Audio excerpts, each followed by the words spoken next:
Assalamualaikum warahmatullahi wabarakatuh. Perkenalkan, saya Mika Hasdumiani, NIM 1907-1008. Saya mahasiswa pendidikan kimia dari Universitas Pendidikan Mandalika Mataram. Melalui video kali ini, saya akan menjelaskan proses terjadinya pemanasan global. Sebelum kita membahas proses terjadinya, kita perlu tahu apa itu pemanasan global. Jadi, pemanasan global atau global warming adalah suatu proses meningkatnya suhu rata-rata atmosfer, laut, dan daratan bumi.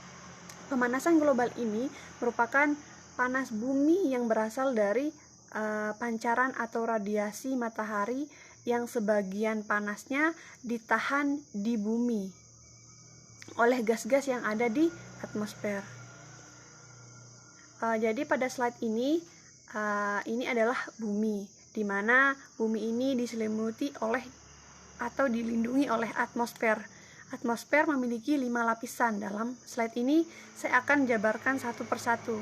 Jadi yang pertama ini adalah lapisan atmosfer yang paling dekat dengan bumi adalah lapisan troposfer. Unsur yang paling banyak dalam atmosfer atau lapisan atmosfer troposfer ini adalah karbon dioksida dan juga uap air, yang mana lapisan ini memiliki fungsi untuk menjaga kestabilan udara di bumi. Kemudian yang kedua itu ada lapisan stratosfer.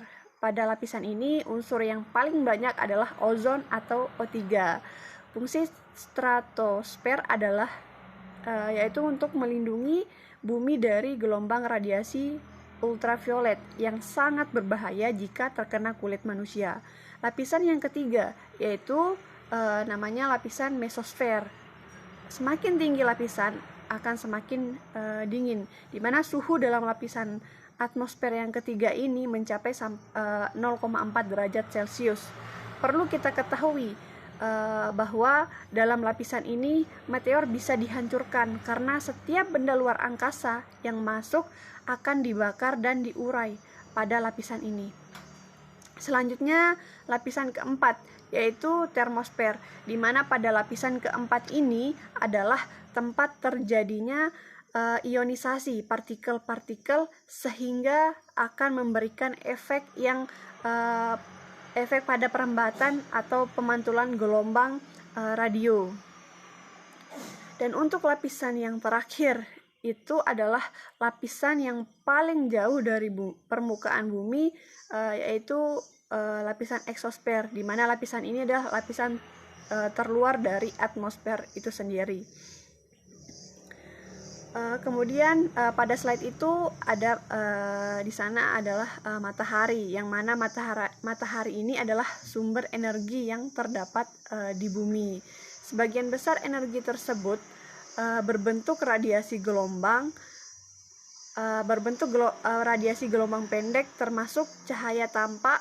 Ketika energi ini tiba di permukaan bumi, akan berubah dari cahaya menjadi panas menghangatkan permukaan bumi.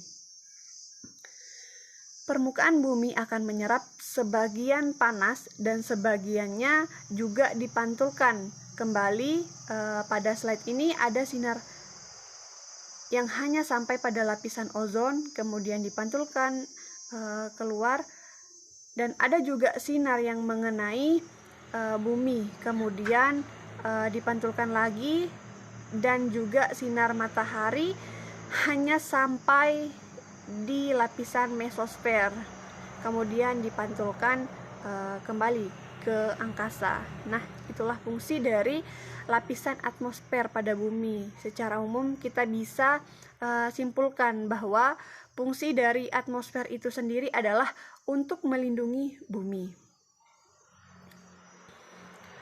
Kemudian radiasi matahari tadi yang masuk ke troposfer, ketika energi itu sampai di permukaan bumi, maka radiasi gelombang tadi akan berubah dari cahaya menjadi panas yang menghangatkan bumi, seperti yang pernah saya katakan sebelumnya. Kemudian permukaan bumi akan menyerap sebagian panas dan sebagiannya akan dipantulkan ke angkasa. Sebagian dari panas ini berwujud radiasi inframerah, gelombang panjang yang dipantulkan ke angkasa. Namun sebagian panas tetap terperangkap di atmosfer bumi akibat menumpuknya jumlah gas rumah kaca, antara lain yaitu uap air dan karbon dioksida. Kemudian ada sulfur oksida dan metana yang menjadi perangkap gelombang radiasi ini.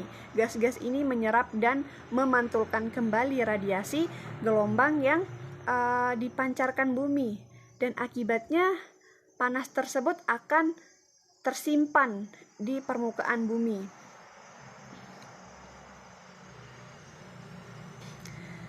Perlu kita ketahui bahwa matahari memancarkan sinarnya dalam bentuk radiasi ultraviolet ke bumi yang akan diterima oleh bumi dan dipantulkan kembali dalam bentuk radiasi inframerah. Gas-gas rumah kaca ini bertindak sebagai benda hitam, di mana cahaya yang datang akan dipantulkan kembali sebagai panas.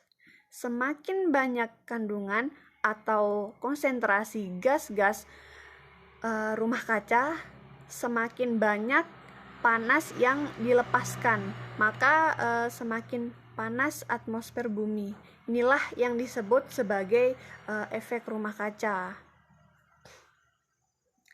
Jadi pada lapisan pertama ini atau lapisan troposfer ini adalah bagian terpenting dalam kasus efek rumah kaca. Sekitar 35% dari radiasi matahari tidak sampai ke permukaan bumi. Hampir seluruh radiasi yang bergelombang pendek, yaitu sinar alfa, beta, dan ultraviolet, diserap oleh 3 lapisan teratas, yaitu lapisan stratosfer, mesosfer, termosfer, dan eksosfer. Yang lainnya dihamburkan dan dipantulkan kembali ke ruang angkasa oleh molekul gas awan dan partikel. Sisanya yang 65% masuk ke troposfer. Kemudian di dalam troposfer ini ada 14% yang diserap oleh uap air, debu,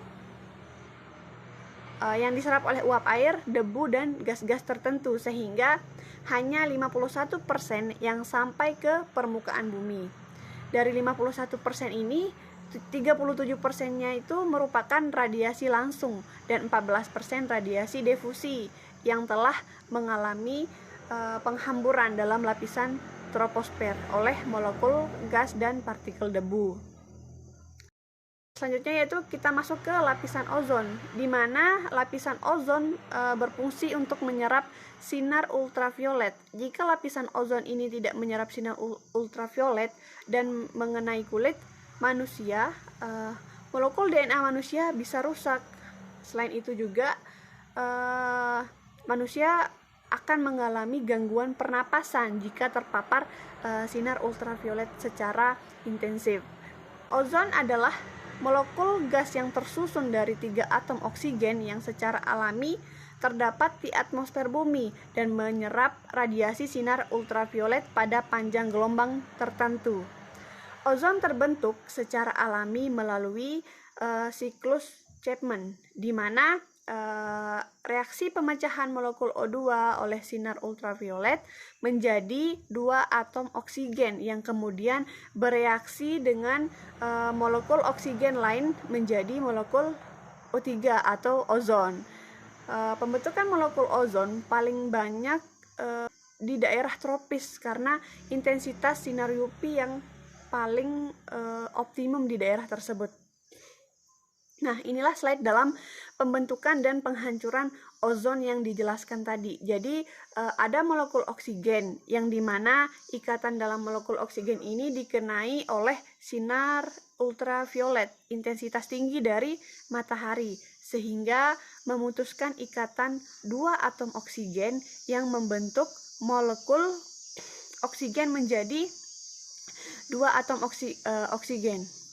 Atom-atom oksigen bebas bereaksi dengan molekul oksigen lainnya membentuk molekul O3 atau ozon.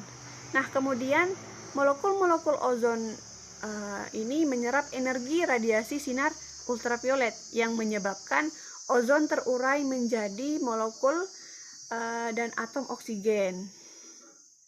Secara alami, ozon bereaksi dengan berbagai molekul yang mengandung nitrogen, hidrogen, dan klorin. Jumlah molekul-molekul tersebut sangatlah kecil sehingga tidak mengganggu kelimpahan ozon di stratosfer. Kelimpahan ozon akan terganggu oleh senyawa klorin dan bromin yang terdapat dalam bahan kimia pendingin buatan manusia. Contohnya itu senyawa CFC.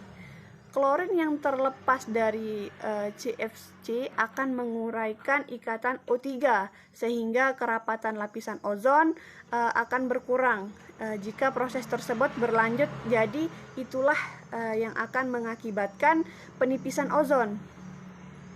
Di lapisan stratosfer, radiasi matahari memecah molekul gas yang mengandung klorin atau bromin. Klorin dan bromin kemudian bereaksi dan memecah ikatan gas lain di atmosfer, termasuk ozon. Nah, berawal dari adanya emisi molekul gas yang mengandung klor dan brom yang dihasilkan dari berbagai aktivitas manusia dan proses alamiah. Karena gas tidak bereaksi dan tidak larut dalam air, molekul gas tersebut terakumulasi di bagian bawah atmosfer akibat pergerakan udara. Molekul gas akan terbawa ke atmosfer yang lebih tinggi dan mencapai yang terjadi mengakibatkan molekul ozon terpecah sehingga mengurangi konsentrasi ozon di stratosfer. Semakin banyak bahan kimia yang mengandung senyawa klorin dan bromin, lapisan ozon akan semakin menipis. Jika lapisan ozon ini rusak, maka akan mengganggu keseimbangan dalam atmosfer.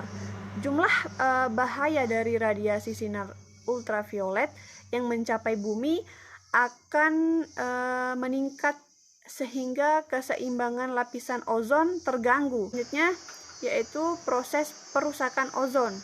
Jadi di mana matahari atau radiasi ultraviolet mengenai molekul CFC, misalnya CFCl3 dan melepaskan satu atom klorin membentuk CCl2F. Atom Cl yang dilepas akan menyerang molekul ozon, melepas satu atom O dan meninggalkan molekul oksigen. Nah, atom Cl dan O bergabung membentuk ClO atau klorin oksida. Kemudian atom O bebas menarik Cl dan membentuk O2. Atom Cl yang terbebas akan menyerang molekul ozon yang lain dan mengulang urutan reaksi sebelumnya. Saya akan menjelaskan tentang proses terjadinya hujan asam. Kita sudah mengetahui bahwa terdapat berbagai macam aktivitas, baik aktivitas alam maupun aktivitas manusia yang menimbulkan berbagai macam gas penyebab hujan asam seperti karbon dioksida, karbon monoksida, sulfur dioksida, dan hidrogen sulfur. Kemudian di bumi terjadi penguapan oleh berbagai macam sumber air disebabkan karena pemanasan matahari dan menghasilkan uap air yang banyak. Karena aktivitas alam maupun aktivitas manusia yang menghasilkan karbon dioksida dan karbon monoksida akan bereaksi dengan uap air yang timbul dari pengembunan. Jadi yang dihasilkan adalah asam yang bersifat lemah. Sedangkan untuk hidrogen oksida dan sulfur oksida, ketika bertemu dengan uap air akan menghasilkan asam yang bersifat kuat. Kemudian kandungan yang bertemu tersebut terbawa oleh angin menuju tempat yang jauh dari sumbernya dan semakin ke atas. Ketika sudah sampai di atas, gas yang bercampur dengan uap air tersebut akan mengalami kejenuhan sehingga menjatuhkan kandungan airnya sebagai titik-titik air. Nah, titik-titik air inilah yang kita sebut sebagai hujan. Namun pada fenomena ini disebutlah dengan hujan asam. Nah, inilah slide yang merupakan salah satu contoh proses terjadinya hujan asam. Dalam gambar ini kita lihat sebuah asap yang dihasilkan dari sisa pembakaran pabrik yang keluar dari cerobong asap menuju ke arah atas udara, kemudian bercampur dengan uap air yang akhirnya menghasilkan hujan ini turun di tempat yang jauh dari sumbernya karena terbawa oleh angin. Sekian presentasi dari saya, kurang lebihnya mohon maaf. Wabillahi taufiq wal hidayah. Wassalamualaikum